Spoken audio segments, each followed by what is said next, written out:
All right, let's start. Hello, everyone. Welcome on Mena Mobile Meetup. Uh, so we're trying to, with my friend Daniel, we're making this meetup. We're hosting this meetup, and we are the first speakers on this meetup. So probably we will make it regular. Maybe not. We will try. Maybe we'll do it unregular, but it's the first one. So looks like there will be the second and maybe the third, and let's see how it will go.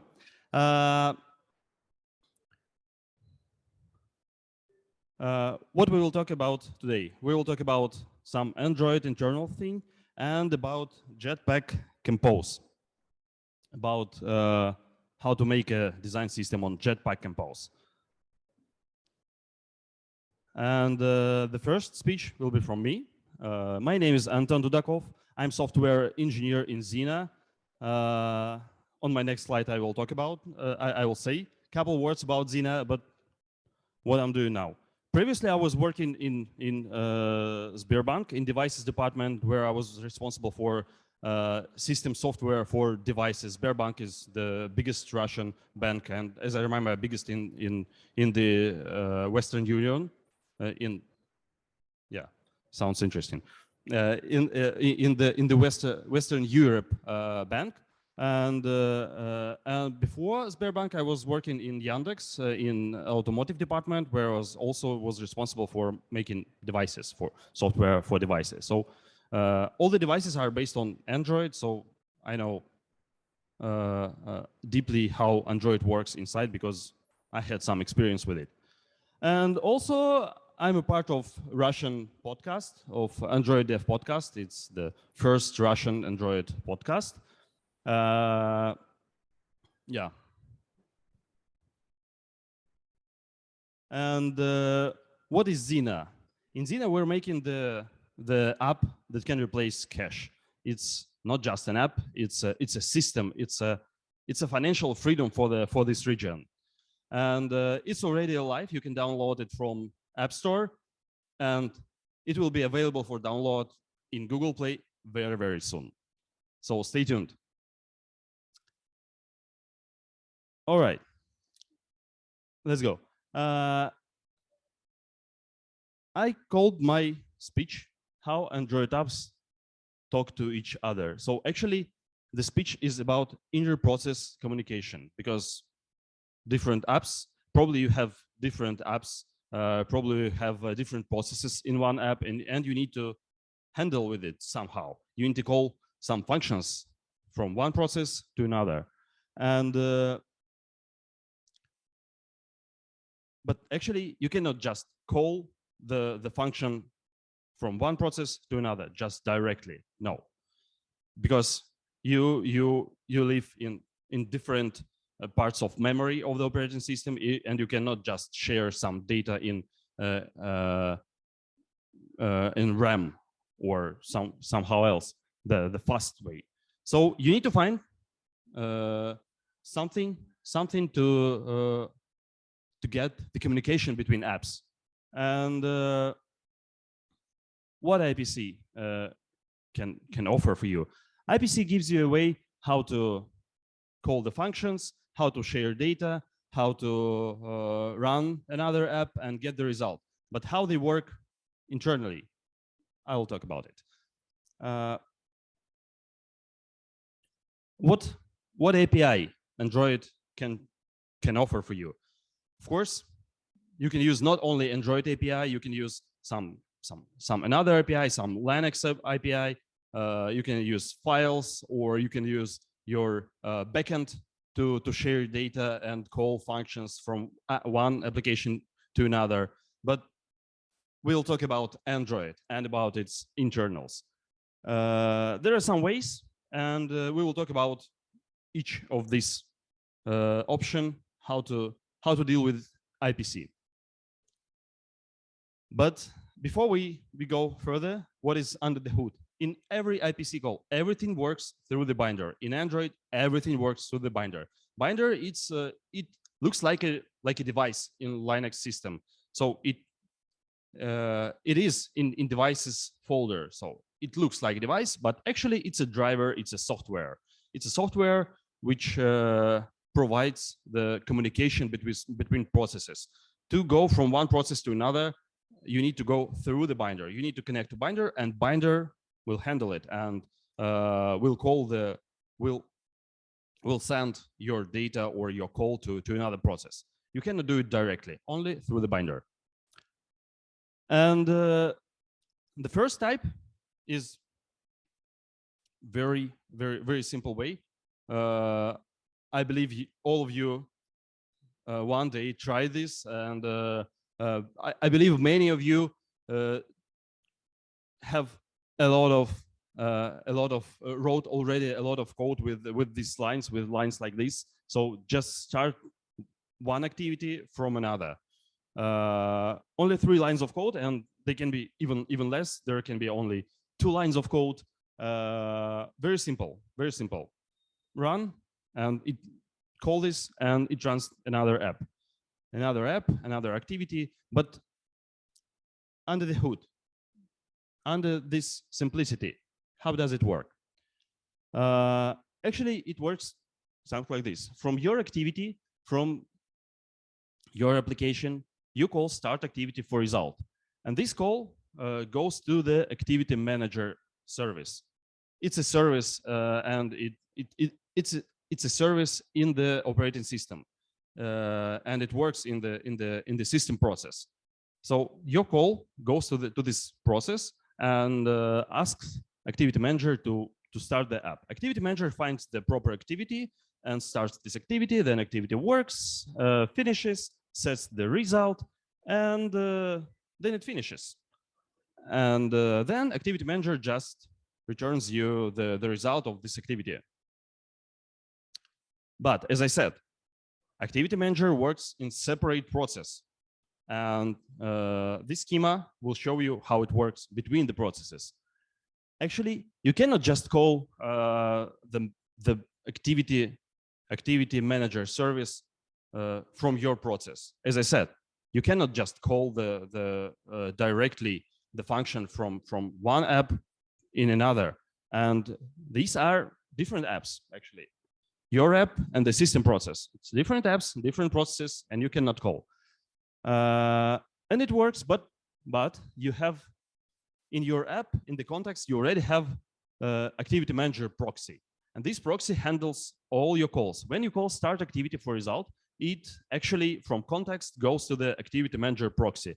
Then this proxy calls activity manager stop through the binder in the system process.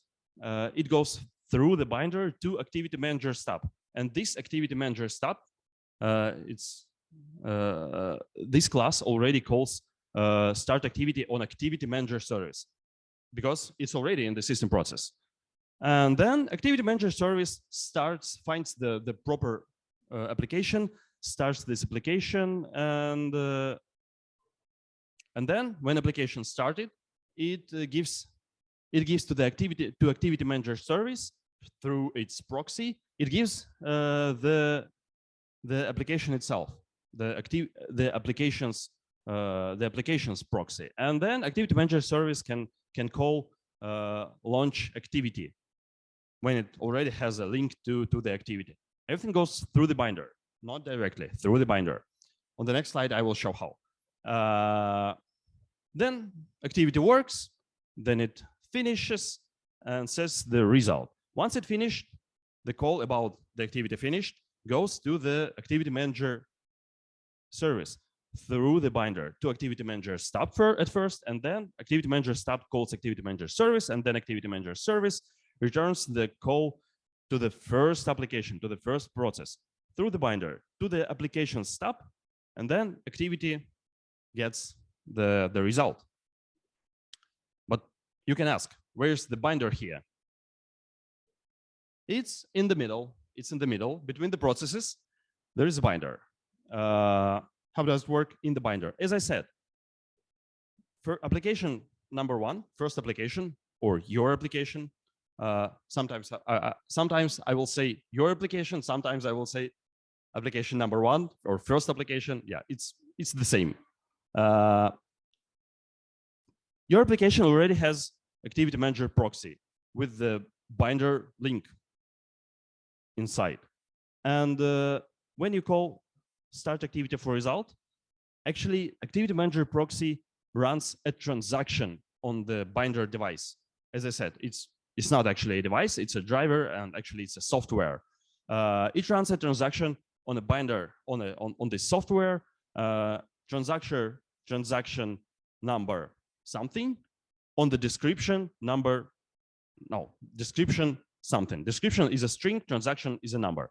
And binder already knows which process has which descriptor. And it runs on the proper descriptor, it runs a transaction. Activity manager stub already has a connection, also has a connection with the binder, with its descriptor. And this is how it finds what transaction to run. When activity manager stub receives a call from a binder, just on transaction, it runs a transaction, and it determines what transaction means what. So when it receives run transaction number J, call start activity with these params, and it starts an activity, and it calls the activity manager service with the start activity. And the opposite is very, very similar. Activity manager service already has applications proxy, because when it starts the process, application sends its proxy to its binder to the activity manager service. So activity manager service already has applications proxy with a binder inside it, and application proxy calls a transaction. Very, very similar, absolutely similar, or we can say same. It runs a transaction, binder driver finds a proper descriptor and runs a transaction on it, and voila, you receive on activity result in your activity. And the whole schema works like this. So this is the whole schema with the connector to binder, and forward and backward with the result, with everything. So you start activity, it goes through the activity manager proxy, through the driver to activity manager service. It starts the process, and then it schedules launch activity, activity works, and back through the binder driver to the activity manager service, through the binder driver to first activity, the result. This is how it works. But sometimes you can see this thing. You can see a transaction to large exception.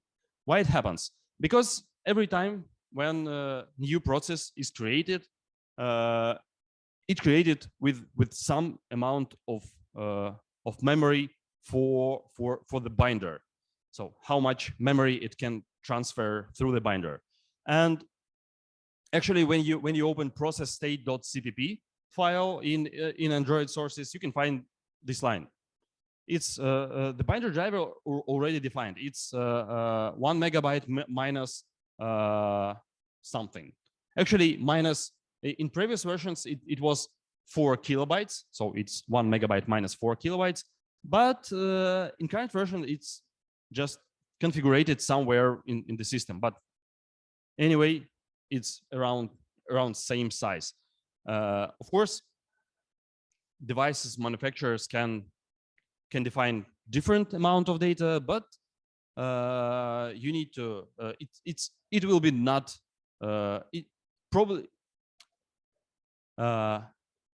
they may define, but they don't do it, because you should rely on 1 megabyte. You should just keep it in mind that it's around 1 megabyte, not more than. And yeah, the limitations, as I said, it's 1 megabyte per transaction, even less, of course. And of course, when you launch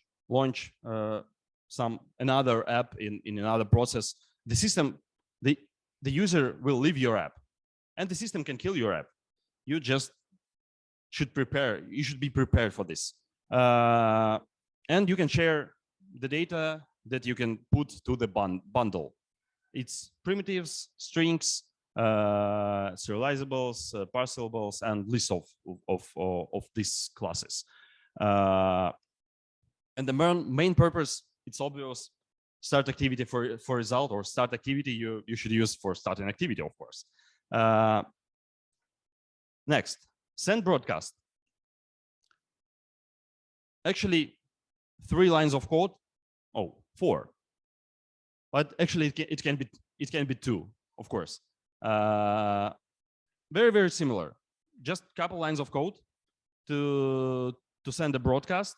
But inside, it's something interesting. It's a little different than start activity, but the binder works in the same way. When you launch send broadcast, this call goes launches on Activity Manager proxy. It goes through the binder to Activity Manager stub, and then it goes to the Activity Manager stub calls the method of the Activity Manager service. And what it does, Activity Manager service actually does not do at the same time when you send a broadcast. It puts the intent to the queue. It has a couple queues. I will talk on the next slide about the queues, but it puts the intent to the queue and delivers it sequentially from one app to another. Once first app got the intent, and once it finishes receiving it, finish the call on receive, Activity Manager service starts delivering to next app, and then it loops the queue. And what are the queues? Actually, it's written 3 queues here, but actually there are 5 queues. But you should think that there is only 1 queue, and there is a reason, because sticky broadcasts are deprecated, and each of these 2 queues has 2 more queues inside it for ordered broadcasts and unordered.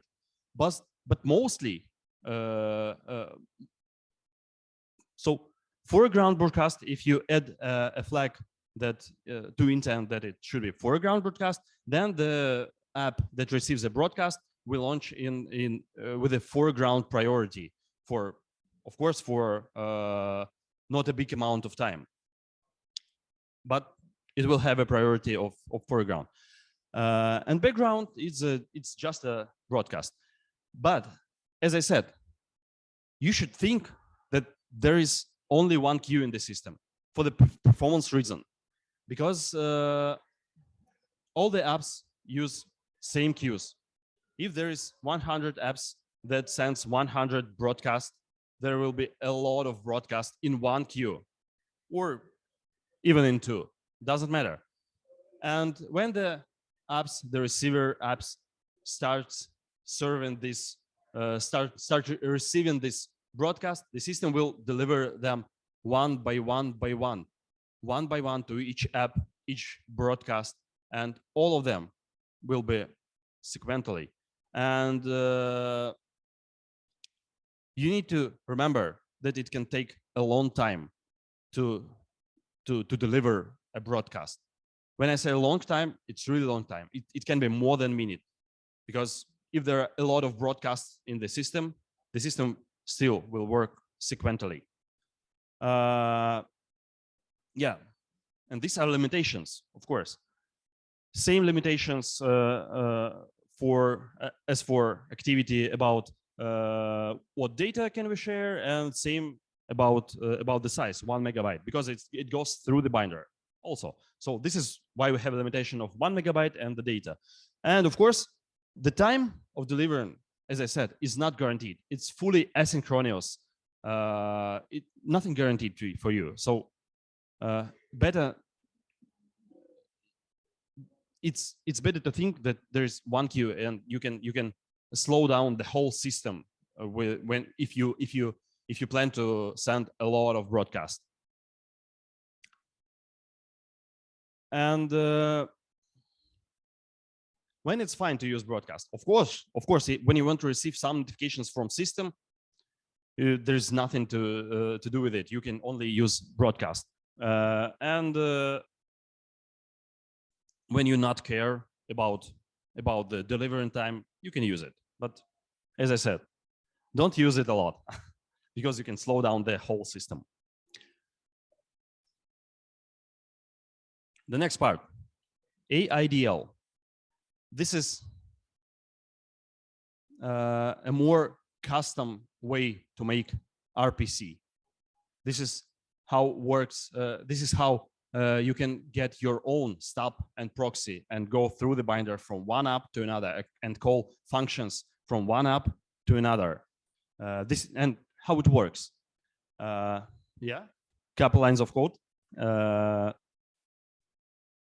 On the client, you need to create a service connection and bind to the service. And when you bound to the service, you will receive a callback to your service connection with binder of this service. And then you can have you can create a connection. You can have a connection with the service and call methods like it's in your own process, but they will go through the binder, of course. So there are a couple classes. On the server, you need to implement stub, and this will be your binder, and the calls will go to the stub. And yeah, as I said, on the client, you will receive the binder, and you will have a connection with the server through the binder that you received. The binder that actually it's like a reference to the remote service. How to get these stubs and how to get this method as interface? You need to declare the files, AIDL files. You need to declare on the server side actually both client and server. You need to have these files to connect to each other. You need to declare an interface for the service, and you need to declare some data if you want to share some data. And the system will generate stubs for you, and you will just need to implement the stub. And because it's abstract classes, and you will need to implement the functions of these abstract classes. How does it work? As I said, everything works through the binder. On your context, as it was in the code, you create a service connection, and you pass this service connection to activity manager, and you call bind service. Activity manager finds the proper application and starts service in this application. Then service creates its stub, and after stub is created, service passes a binder, actually a proxy, to the service connection. And then when you have a proxy, you can call methods on this proxy. You can get data or set data or just call some methods, everything you want, almost everything. And there are same types of data that you can share, very similar to, because it works through the binder, it supports all the types of data that binder supports. And of course, you can pass your custom objects when they are parsable. Yeah, and one more thing, there is interface. Interface is actually the interface of some object that you can pass. You can pass object with methods, callbacks. And how to declare callbacks? When you want remote service call your functions, you can declare a callback. It's just one more AIDL file, one more interface, very similar like we did for the service. It's just a callback. You just declare a callback like simple interface, and you add this callback as a function as a function parameter in the service, and then you can pass it. That's all. Of course, you need to declare this callback. the system will generate for you the stub, and you need to implement this abstract class, this stub, and then you can pass it to the service, and then service can call functions of your interface on your object. Everything works through the binder, as I said. You create the service connection, you pass the service connection to the service, service creates its own stub, it passes you a proxy, and then you can call on this proxy, you call set callback. Then service receives the callback, and service can call functions of your callback through the binder. Of course, there is something in Android SDK, in Android system.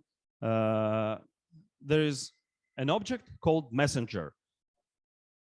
This is if you don't want to write your own callback, you can use messenger. It's just an object. It's parsable object with methods that you can pass instead of creating your own callbacks. And you can send through the object some data. You can send a bundle through this messenger object. Just create a messenger, pass it to the service, and then service will send you some data through this messenger messages, of course. When it's good to use AIDL? Actually, there is a lot of cases when to use AIDL, because it's every time when you need an inter-process communication, you can use AIDL almost every time, except some special cases we will talk about a little later. Yeah, you can call synchronous methods, you can call asynchronous method, but you just need to understand when you call bind service, you will get the callback asynchronously. You will receive the service connection asynchronously. There are some tricks how to make it synchronous on the main thread, but it can be a topic for another speech. Yeah, you can use it, as I said, many things.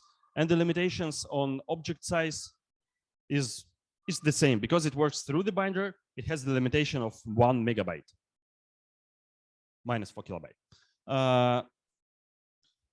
More interesting thing, content provider. Actually, there are a little more lines of code than just starting activity or sending broadcast. And they're a little different, and it works a little different. A little similar, but a little different. First, you need to get a content resolver and run the query on it.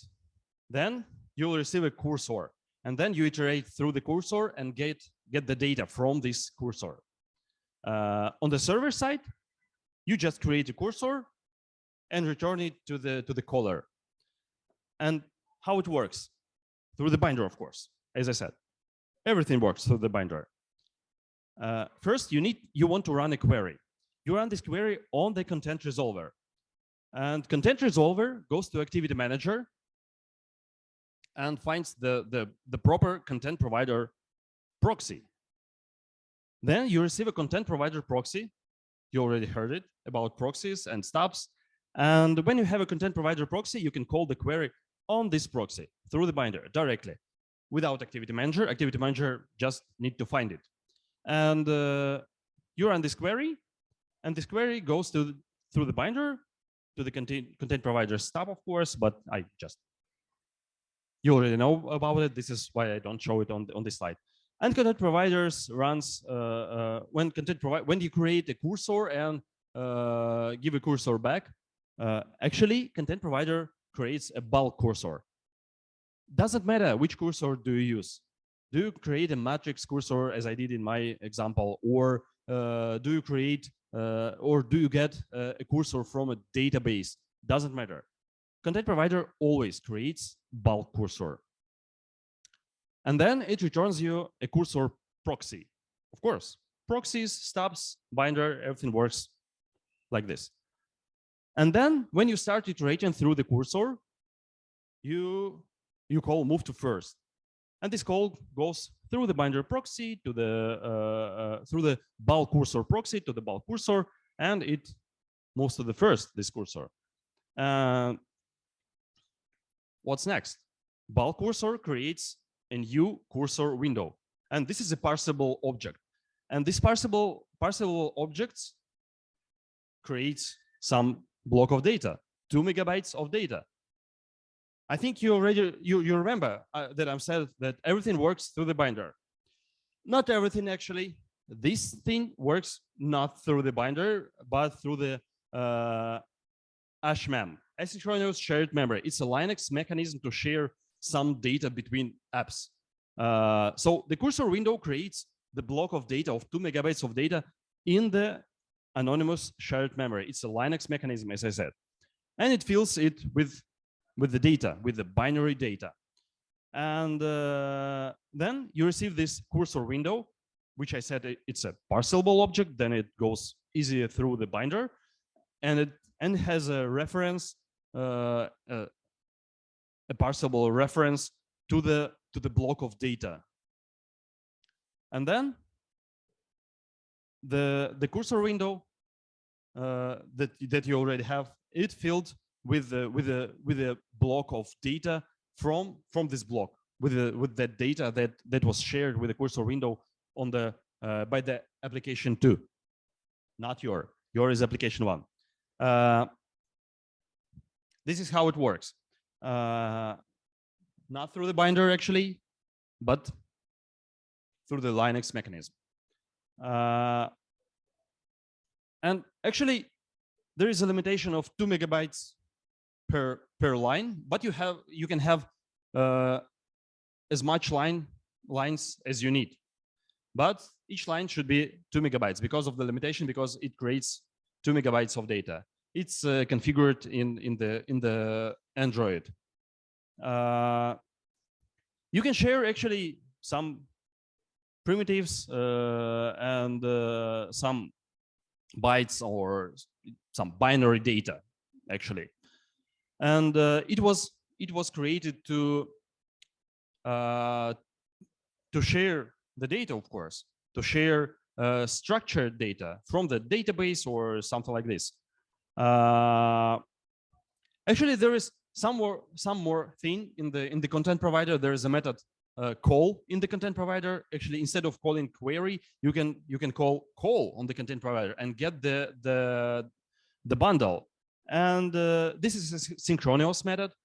And actually, you can use this instead of creating AIDL service.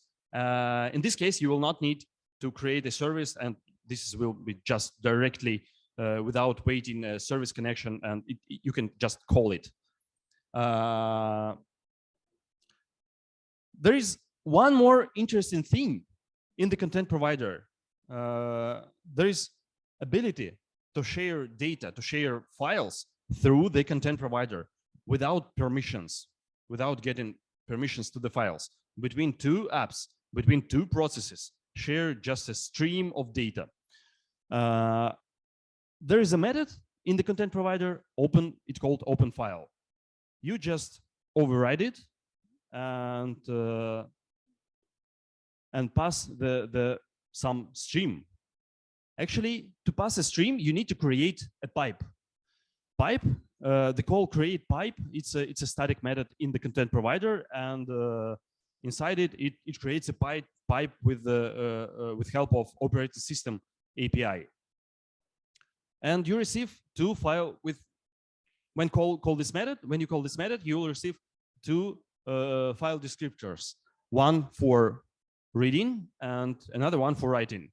You can pass any of these descriptor to the caller, but in this example, I'm passing the reading descriptor, and I'm creating the new thread, and I start writing to the write descriptor. Yeah, I return a read descriptor. And start try to write descriptor, of course. On the client side, you receive the descriptor and you start read from it. And that's all. And then you close it. How it works inside. Something similar, something not. Actually, you get the file descriptor through the binder. Then content provider creates pipe and starts write data to this pipe. It returns you read descriptor, and you start read the data from this pipe. And yeah, this is how you can get the stream of data from the content provider. Too long animation. Okay. So that's it. That's all. What else? There is some special API in Android to share data to make a connection between apps. Of course, there is account manager to share some data about your accounts with the other apps on get from other some data from other apps to share and to get. Of course, there is app widgets. When you start developing for Android, you probably, like me, chose this operating system because of widgets. iOS didn't have it at that time. But yeah, you can create your own launcher, and you can implement a widget host and show the UI of other apps on your widget host. Show the widgets, remote views. And there's also one more thing. You can listen all the notification that other apps sends, and you can listen them from the by extending from notification listening service. But there's not a simple it's not as simple to get the permission for this.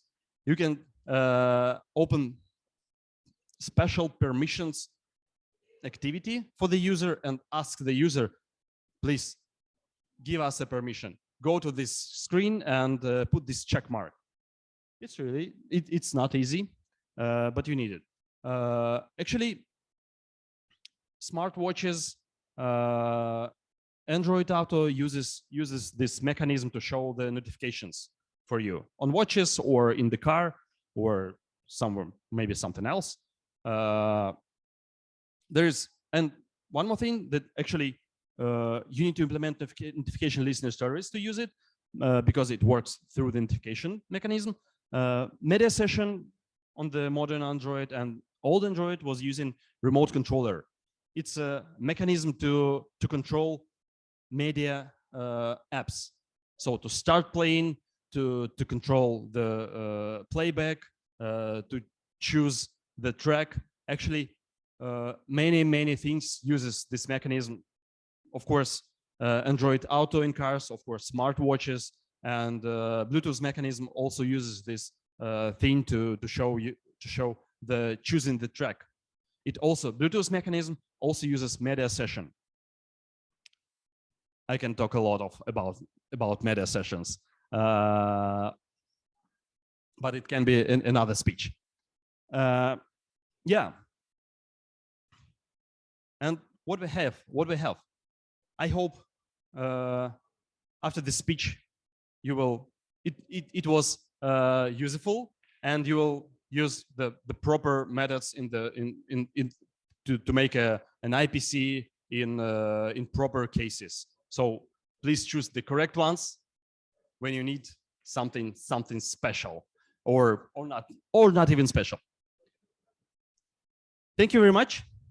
There are my contacts, and if you have any questions, Daniel will give you a mic, and yeah, you can ask. And we have some presents for best questions. Yeah, so this is also work for me. I will I will have to remember all of them. Any questions?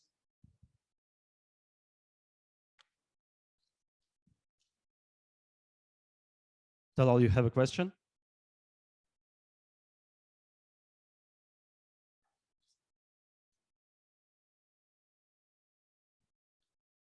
Yeah. After they ask the questions, I will not say about it. If there will be no questions, I will not say what Talal says me. Any? At least one? No?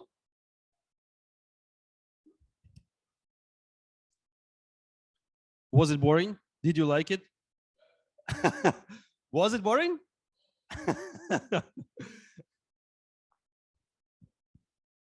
Okay.